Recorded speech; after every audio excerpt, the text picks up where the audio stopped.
Well, 54 years ago, a group of South Carolina teenagers took a stand that made history. Now, all these years later, they are back in court, but this time it's to right a wrong. Jennifer Donnellan has the story of the Friendship 9.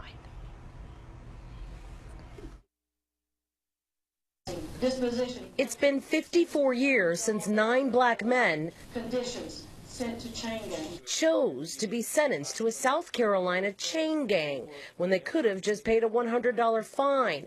Their crime, sitting at an all-white lunch counter. The only thing we feared that the possibility of being killed. The group of then teenage college students, After a while, you didn't let it cross your mind. were known as the Friendship 9. They prepared for their nonviolent sit-in for months, hitting each other and yelling the N-word at one another. So they were ready for whatever happened inside McQuarrie's restaurant in Rock Hill on that January day. We did that, for hours. They were the first to use the jail no bail strategy. They knew the ensuing punishment would be 1 month's hard labor. The jail doors slammed shut, and we're average age 18. Today, after all of that time, they were exonerated. We cannot rewrite history, but we can write history.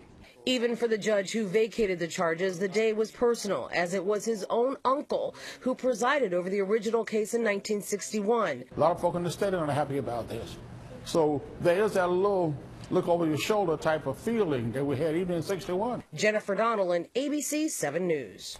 Amazing. And you know, that moment in history lives on today in Rock Hill, South Carolina, because that old lunch counter that you saw in the interview there still exists.